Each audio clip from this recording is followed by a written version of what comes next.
TNT and Prime announced their 2025 NASCAR Cup Series announcer lineups. Joe Gibbs Racing is finally going to let their drivers go back to dirt by the sounds of it. Plus, NASCAR really doesn't care about speeding up the timeline of this lawsuit.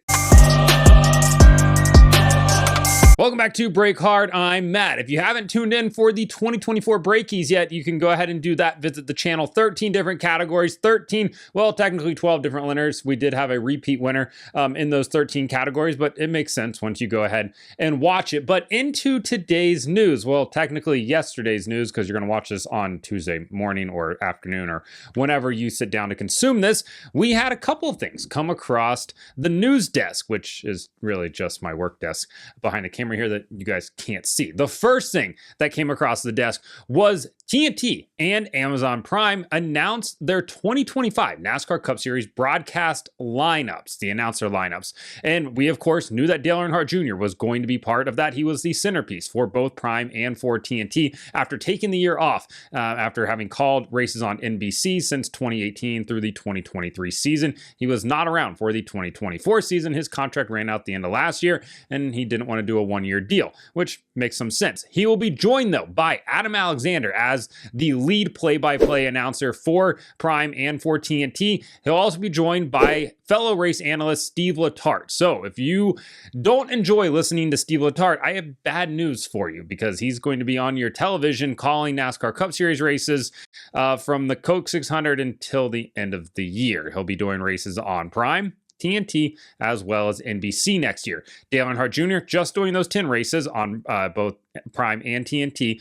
And Adam Alexander, he has been rumored to be the voice of the NASCAR Xfinity Series on the CW. We'll wait and see if that happens. The CW has not announced their, lineup yet for their broadcast. But if Adam Alexander is on there, well, you're going to get really used to hearing his name once again as well. Now, this is a pretty stout lineup. It's a pretty good lineup, all things considered. Yeah, I know Steve Letarte annoys some people on the internet. Dale Earnhardt Jr., I think, does a really good job. Adam Alexander does a really good job, considering Fox was throwing in just random drivers with him every weekend on Saturday for the Xfinity Series races. I think Adam's a good choice. There's a lot of people out there that wanted Alan Bestwick to call these races, and maybe, just see Prime and TNT take a bit of a different approach, introduce some new voices into the sport, which honestly, I kind of was hoping that we would get. There were some rumors out there that Marty Smith could potentially be joining Dale Jr. in the booth. That would have been interesting, but ultimately I think his spot over at the Worldwide Leader is probably the reason why he didn't or wasn't able to make that jump over and call some races on either Prime or TNT or even both. But I really kind of expected them to, or at least was hoping that we would get some new voices in there. And obviously with Dale Jr. as a centerpiece, he's going to want, some familiar faces around him. Now, I don't think this booth is bad by any means whatsoever. I think it's a really stout booth. I was just had some different ideas on maybe who I would get to be in the booth with them.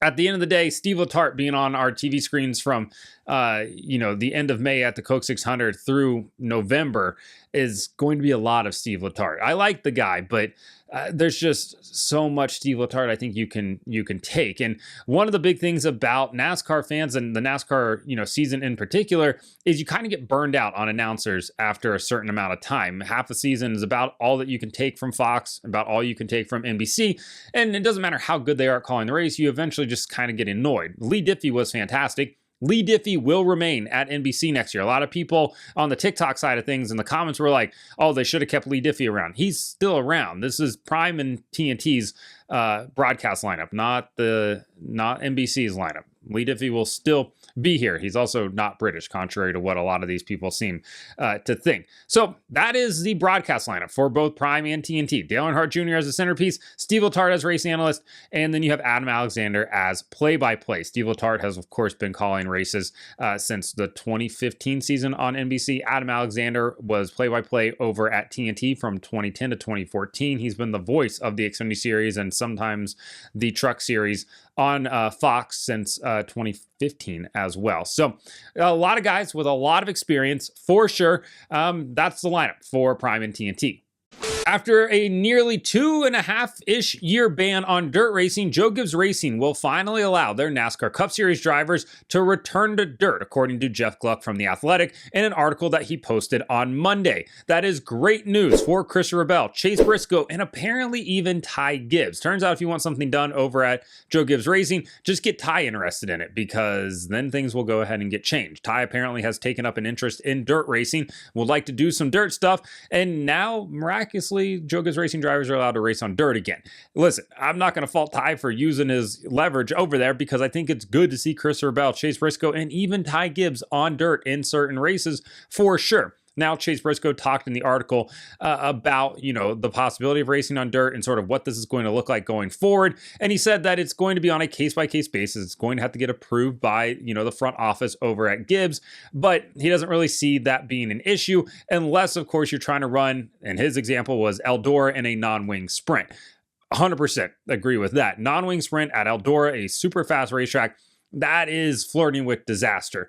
Hats off to all the guys that have the balls big enough, and girls that go out there and wheel those race cars, those non-wing sprints at Eldora. Super sketchy, super cool to watch, but still sketchy. So don't expect to see Chase Briscoe, Christopher Bell, Ty Gibbs, anybody at Gibbs in a non-wing sprint. But potentially at Chili Bowl, potentially into a 410 sprint car again. Christopher Bell and Chase Briscoe, both according to the article, don't currently have plans for the 2025 Chili Bowl, which is coming up in January. Obviously, those things could change. I think Keith Kunz would absolutely field a car for Christopher Bell if, C. Bell called up and wanted to get into one. Heck, maybe even Chase Briscoe could end up in one of those race cars as well. He's got like 3 kids now, though, so that might just be off the table for now. And we'll have to wait and see what happens with Ty Gibbs. What is he going to get into on the dirt side of things? I'm interested to see what he can do. I think the kid is, I think we all know that he's very talented behind the wheel of a race car. Would be interesting to see what he can do on dirt. For Christopher Bell, though, hopefully that means we can see him in some high-limit races next year, or World of Outlaws, wherever he wants to race at. At the end of the day, I think this is good for Joe Gibbs Racing. It gets their drivers out into the grassroots side of things. Obviously, we've seen how popular Kyle Larson has been at dirt races. The guy has a line as long as Richard Petty's at some of these tracks. It's just absolutely insane. He signs for everybody.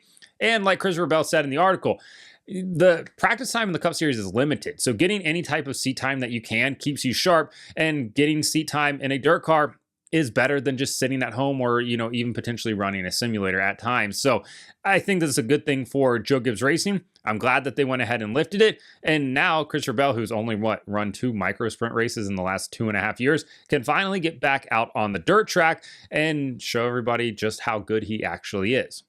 On Monday, NASCAR officially pushed back against the teams in their pursuit to have an expedited appeals hearing. NASCAR doesn't really see the merit behind it. They also don't think that having 12 days is enough time to prepare for this appeals process as well, and they completely think that it's unfounded in a sense. So the court filing that happened on Monday was NASCAR's response to the teams wanting an expedited appeal hearing here. NASCAR, of course, doesn't really care about that. Over the weekend, they went ahead and removed the release clause from the open contract, which means that the teams can sign the open agreement and then race next year. And they took out the part that says you can't sue NASCAR for antitrust claims or whatever else. So now the teams can sign that, and they don't have to worry about the injunction on that part. They still want the injunction on the charter agreement. That's what the appeals process is for, but they are at least able to race in 2025. And NASCAR's kind of like, hey, listen, you can race now. So not really sure what you're upset about here. NASCAR in the response on Monday said, quote, "Indeed, plaintiffs' primary claim of irreparable harm that they may lose sponsorships, drivers, and fans if they compete as, quote, open teams during NASCAR's 2025 Cup Series season is both unsubstantiated and baseless, as the district court explicitly found."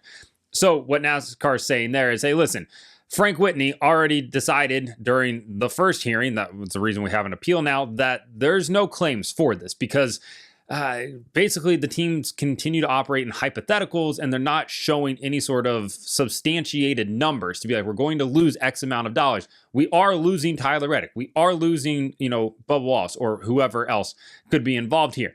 And NASCAR's like, see, look, the court already decided this. There's no reason to expedite this appeal. NASCAR goes on to say, quote, plaintiffs' arguments for expedition to this court simply repeat the fact-bound arguments that the district court carefully considered and rejected after a hearing. Moreover, plaintiffs' own motion underscores no less than 7 times that any potential harm of losing sponsors, drivers, and fans is merely a, quote, risk, unquote, that is still speculative, contingent on a series of events, and not remotely imminent. So once again, they're saying that it could happen. That is a risk, which it's a risk that you could lose sponsorship, you could lose fans, you could lose drivers, even if you have a charter. And I think that's what NASCAR's argument here is. You can still race this open car. We don't know if you're going to lose this stuff yet. So the teams have to find substantiated numbers and substantiated reasons to why they should have this appeal expedited. And NASCAR's like, hey, we got Thanksgiving coming up too, because they say, quote, plaintiff's emergency motion to expedite proposes significant burdens on both defendants and the court without any valid justification. There is no urgency to this appeal, and certainly no urgency that would justify plaintiffs' extraordinary request to require NASCAR to file its opening brief within a mere 12 days over a period that includes the Thanksgiving holiday when many counsel for NASCAR are traveling to be with their families. Moreover, plaintiffs' proposed schedule is highly unfair to the court. It would give the court only 1 week with the briefing before oral argument. There is no need for this impractical schedule. So essentially what the schedule kind of lays out here, Bob Pockers has a really good tweet up about it. 23 in Front Row Motorsport, the appeal brief, the teams want that to happen on November 22nd, which is in 4 days time, 3 days time when you're watching this. NASCAR wants it to happen on November 25th. NASCAR's response, teams propose that be on December 4th. NASCAR says December 23rd. The 2311 FRM reply, teams propose December 6th, NASCAR says December 30th, and then the oral argument, teams propose before December 13th, NASCAR says January 26th or later. The teams would like to have at the latest an answer by January 28th, which is only 4 days before cars hit the track at Bowman Gray Stadium for the Clash, and they would like to know the status of the charters at that point, which again makes a lot of sense in the team's case. For now, though, fans just kind of to sit back and see how all of this is going to play out. We'll get a response from the court and see if this is going to be expedited or if it's not. If it's not expedited, yeah, we're probably not hearing anything about this until the season gets started. At least in terms of, a decision on the appeal. So let me know in the comments what you think about the TNT Prime broadcast lineup for 2025. Joe Gibbs Racing lifting their dirt racing ban for their Cup drivers, plus NASCAR's response to the request for an expedited appeal hearing. Like and subscribe to the channel. Follow me on TikTok at BreakHard, Instagram, Twitter, and Facebook at BreakHardBlog.